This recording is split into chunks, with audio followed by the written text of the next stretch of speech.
দিন দিন আমাদের সংসারের খরচ কিন্তু বেড়েই চলেছে। তবে আমরা চাইলে কিন্তু সংসারের খরচটা কমাতে পারি।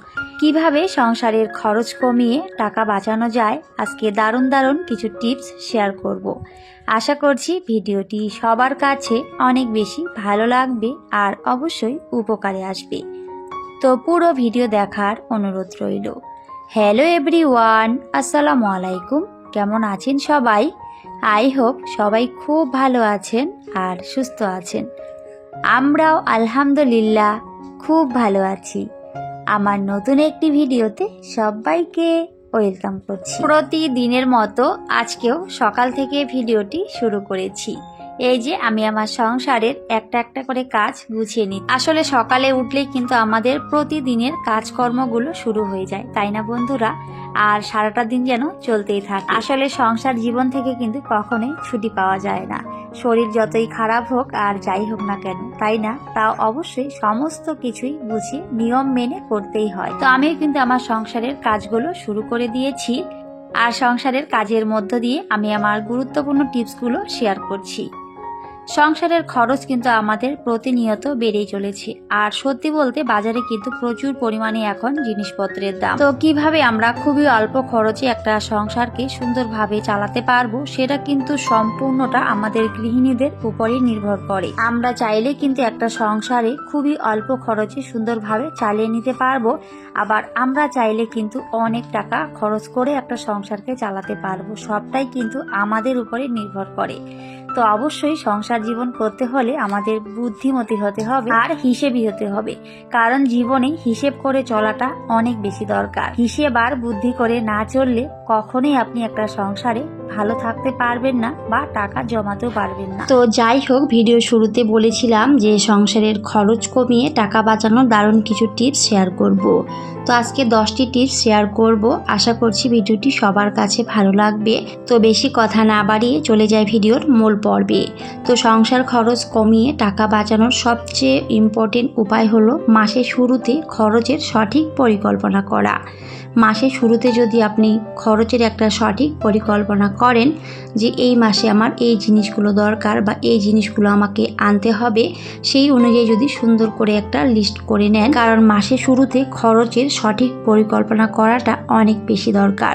কোন জায়গায় কত টাকা খরচ করবেন বা কিভাবে খরচ করবেন সেগুলো যদি মাসের শুরুতে সুন্দর করে লিখে রাখা যায়, তাহলে কিন্তু অল্প টাকাতে আপনি একটা সংসারকে সুন্দরভাবে চালিয়ে নিতে পারবেন। এতে কিন্তু বাড়তি আর কোনো খরচ হবে না। সংসার খরচ কমানোর আমার দ্বিতীয় উপায় হচ্ছে গ্যাস ও বিদ্যুৎ ব্যবহারে সচেতন হন। আসলে সত্যি বলতে এই গ্যাস আর বিদ্যুৎ ব্যবহারে কিন্তু আমাদের অনেক টাকা চলে যায়। আমরা কি করি, বেশিরভাগ সময় হয়তো ঘরে থাকি না, সেখানে লাইট ফ্যান এগুলো কিন্তু জ্বালিয়ে রাখি। আবার সেগুলো কিন্তু বন্ধ করতেই ভুলে যাই যখন বাইরে চলে যাই। তো সেটা কখনই করা যাবে না। যখন ঘরে থাকবেন তখন অবশ্যই লাইট ফ্যান এগুলো জ্বালিয়ে রাখতেই পারেন। তবে যখন আপনি সেখান থেকে বের হয়ে যাবেন চেষ্টা করবেন সেই লাইট ফ্যান সেগুলো কিন্তু বন্ধ করে দেওয়া। বা অনেকে রয়েছেন এসি অনেকক্ষণ চালিয়ে রাখেন, সেটাও কিন্তু করা যাবে না। যতক্ষণ আপনি ঘরে থাকবেন ঠিক ততক্ষণই কিন্তু সেগুলো চালিয়ে রাখবেন, এর বেশি কিন্তু কখনই সেগুলো চালাবেন না। অনেকেই রয়েছে সেগুলো বন্ধ করতেই ভুলে যায়, হয়তো বাইরে কোথাও চলে যায় সেগুলো বন্ধ না করে। তো এই কাজটা কখনই করবেন না। বাইরে যাওয়ার আগে অবশ্যই কিন্তু সেগুলো বন্ধ করে যাবেন। এতে করে একটু হলেও কিন্তু আপনার বিদ্যুৎ খরচটা কমবে। কারণ এখন যে পরিমাণে জিনিসপত্রের দাম বেড়ে গেছে, বিশেষ করে এখন যে পরিমাণে গ্যাসের দাম কি বলবো। তো অবশ্যই আমাদের একটু সচেতন হতে হবে। এখন কিন্তু গ্যাসের দামটা অনেকটাই বেড়ে গেছে। তো সেজন্য কিন্তু যাতে গ্যাসের খরচ খুব একটা বেশি না হয় সেই দিকগুলো কিন্তু অবশ্যই মেনে চলতে হবে। আর সব সময় চেষ্টা করবেন প্রয়োজন মতো রান্না বাড়া করার। কারণ বেশি রান্না করতে গেলে কিন্তু সেখানে গ্যাস খরচটা অনেক বেশি লেগে যায়। আর রান্নার শেষে অবশ্যই গ্যাসের যে চাবিটা রয়েছে সেটা কিন্তু বন্ধ করে রাখবেন। গ্যাসের চাবিটা যদি আপনি খুলে রাখেন তাহলে কিন্তু সেখানে গ্যাস বের হয়ে যাওয়ার সম্ভাবনা রয়েছে। আর এতে কিন্তু আপনার গ্যাস খুব দ্রুত শেষ হয়ে যাবে। আর দ্রুত শেষ হয়ে যাওয়া মানে কিন্তু আপনাকে আবার নতুন গ্যাস আনতে হবে। আর এখন যে পরিমাণে দাম বললামই, তো অবশ্যই এই বিষয়গুলো একটু সচেতন হতে হবে। তাহলে কিন্তু একটু হলে আপনি টাকাটা বাঁচাতে পারবেন আর অবশ্যই সেখান থেকেও কিছুটা হলেও টাকা জমাতে পারবেন বা খরচটা কমাতে পারবেন।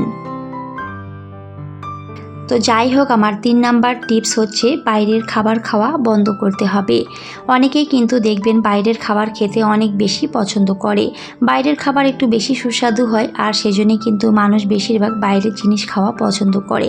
আসলে বাইরের জিনিস যতই সুস্বাদু হোক না কেন, আসলে বাইরের জিনিস খাওয়াটা কিন্তু শরীরের পক্ষে অনেক বেশি ক্ষতিকর। দেখবেন হোটেল, রেস্টুরেন্ট এগুলোর হয়তো খাবার দাবার অনেক বেশি সুস্বাদু হয়, কারণ এগুলোতে কিন্তু তেল মশলা এগুলোর পরিমাণটা একটু বেশি দেওয়া থাকে। আর বেশি তেল মশলা খাওয়া কিন্তু আমাদের শরীরের পক্ষে একেবারেই ভালো না। তো সেজন্য অবশ্যই সেই বিষয়গুলো আমাদের দেখতে হবে। অনেকেই দেখবেন বেশিরভাগ দোকানেই খাওয়া দাওয়া করে, যেমন চা ভাত এগুলো কিন্তু অনেকেই বেশিরভাগ বাইরে খাওয়া দাওয়া করে।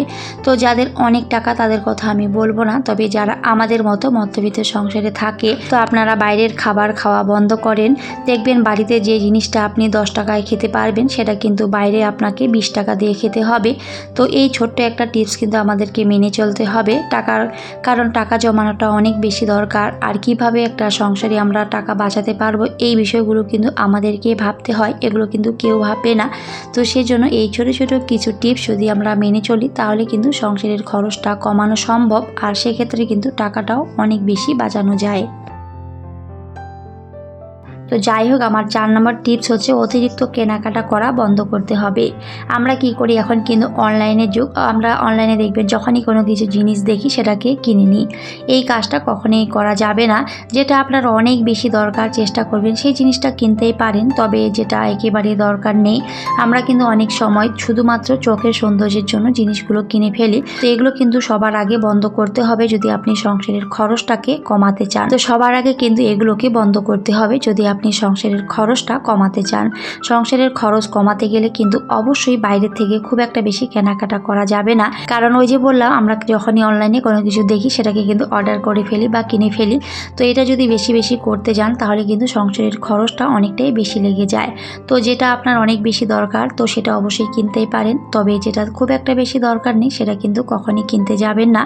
সেই ক্ষেত্রে কিন্তু আপনার খরচটা অনেকটাই বেশি লেগে যাবে, আর আপনি কখনই টাকা জমাতে পারবেন না বা সংসারের খরচটা কমাতে পারবেন না।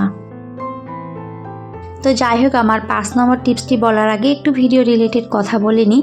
তো আমার হাতে কিন্তু মেহেন্দি লাগিয়েছি, তো আমি কিন্তু এটা লাগাইনি, আমার ভাগ্নি বাড়িতে এসেছে। যেহেতু আমি আমার আপার বাড়িতে গেছিলাম, তো সেজন্য কিন্তু আমি ভাগ্নিকে নিয়ে এসেছি।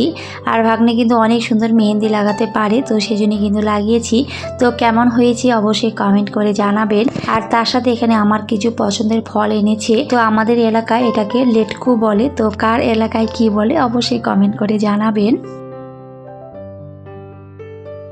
তো যাই হোক, আমার 5 নম্বর টিপস হচ্ছে বাজার খরচ কমাতে হবে। আপনার যতটুকু দরকার ঠিক সেইভাবে কিন্তু বাজারগুলো করবেন। আর বাজারে যাওয়ার আগে অবশ্যই কিন্তু লিস্ট করে যাবেন যে কোন জিনিসগুলো আপনার দরকার আছে। সেইভাবে যদি যান, তাহলে সেই অনুযায়ী কিন্তু বাজারগুলো করবেন। সেই ক্ষেত্রেও কিন্তু আপনার অনেক টাকা সেভ হবে, আর এই ক্ষেত্রেও কিন্তু সংসারের খরচটা একটু হলেও আপনি কমাতে পারবেন। আমার 6 নম্বর টিপস হচ্ছে পাইকারি দোকান থেকে সব সময় জিনিসগুলো কেনার চেষ্টা করবেন।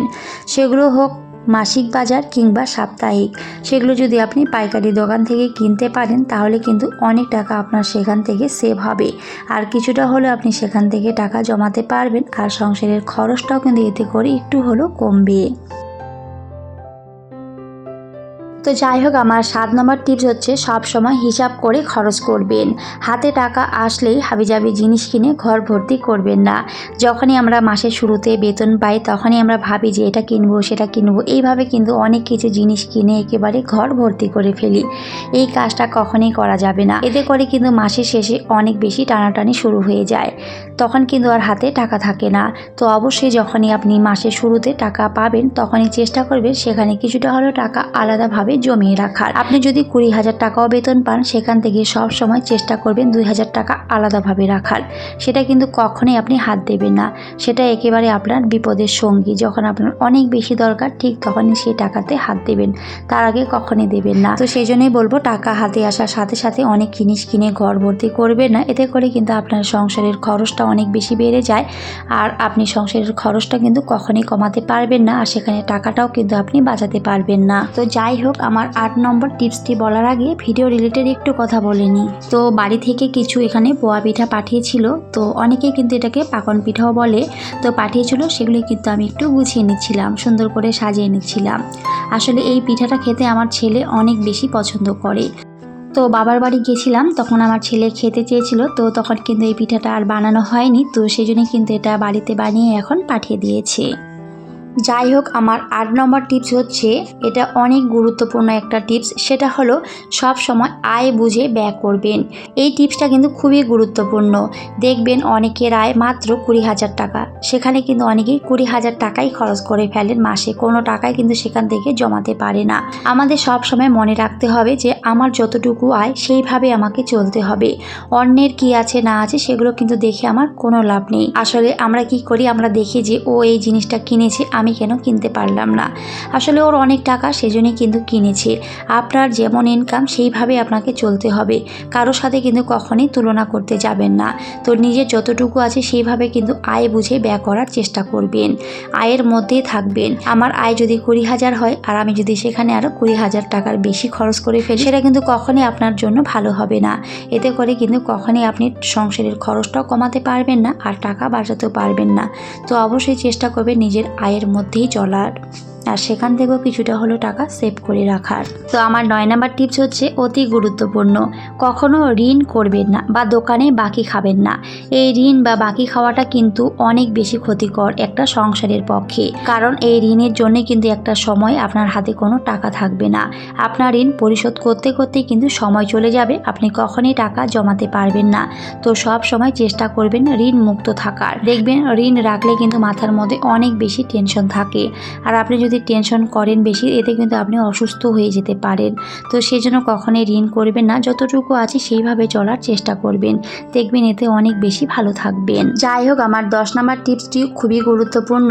তো সেটা হলো সব সময় খরচের শেষে হাতে যা টাকা থাকবে সেটা সেভিংস অ্যাকাউন্টে রেখে দিন, বা আপনার কাছে যদি কোনো ব্যাংক থাকে, সেটা হোক প্লাস্টিকের ব্যাংক বা মাটির ব্যাংক, চাইলে সেখানেও কিন্তু আপনি রেখে দিতে পারেন, কারণ সেটাই কিন্তু আপনার বিপদের একমাত্র সাথী বা সঙ্গী। আপনি যদি সেইভাবে অল্প অল্প করে টাকাও জমিয়ে রাখেন, একটা সময় কিন্তু সেই টাকাটাই আপনার অনেক বেশি উপকারে আসবে। সব টাকায় যদি আমরা শেষ করে দিই খরচ করে, সেটা যদি সেভিংস অ্যাকাউন্টে 1 টাকাও আমরা না রাখি, এতে করে কিন্তু আমাদের ভবিষ্যতে অনেক বেশি ক্ষতি হয়। তো চেষ্টা করতে হবে খরচের সাথেও কিছুটা হলেও সেভিংস অ্যাকাউন্টে রেখে দেওয়ার। আপনার পাশে কেউ থাকুক বা না থাকুক, সেই টাকাটাই কিন্তু আপনার বিপদে আপনার সঙ্গী হয়ে থাকবে। আশা করছি আমার এই টিপসগুলো আপনাদের কাজে আসবে। আমি যে টিপসগুলো মেনে চলি সেগুলি কিন্তু আমি ভিডিওতে শেয়ার করি। আমার অডিয়েন্স আমার এই ভিডিওগুলো অনেক বেশি পছন্দ করে, সেজন্য সবাইকে অনেক অনেক ধন্যবাদ, অনেক অনেক ভালোবাসা। যাই হোক, এদিকে অনেক কথা বলেছি, আর কথার ফাঁকে কিন্তু আমার সংসারের এদিকে অনেকগুলো কাজও করে নিয়েছিলাম। আর যেহেতু বাড়িতে ভাগ্নি আছে, ভাগ্নি আমাকে অনেকটাই কিন্তু হেল্প করেছে, আমার অনেক কিছু জিনিস কিন্তু গুছিয়ে দিয়েছে। যেহেতু আমি বেবি নিয়ে আমার কাজগুলো খুব একটা বেশি করতে পারি না, আর আমার মেয়েটা এত পরিমাণে দুষ্টু কি বলবো, সব জিনিস কিন্তু এলোমেলো করে রেখে দেয়। আর তার সাথে আমার ছেলেটাও কিন্তু এখনও পর্যন্ত জিনিসপত্র গুছিয়ে রাখতে শেখেনি, যেখানে সেখানে সব জিনিসপত্র ফেলে রেখে দিবে। তো সেজন্য কিন্তু আমার ভাগ্নি সুন্দর করে সমস্ত কিছুই কিন্তু গুছিয়ে দিয়েছে। আবিরের যে স্টাডি টেবিলটা রয়েছে, সেখানে কিন্তু বইগুলো সুন্দর করে গুছিয়ে রেখেছিল, সত্যি অনেক বেশি ভালো লেগেছে। আসলে একটা মেয়ে কিন্তু পারে একটা ঘরকে সুন্দর করে সাজাতে। আর আজকের ভিডিওটি কেমন হয়েছে সবাই কমেন্ট করে জানাবেন। সবাই খুব ভালো থাকবেন, সুস্থ থাকবেন, আর আমাদের জন্য দোয়া করবেন। তো সবাইকে টাটা, আল্লাহ হাফেজ।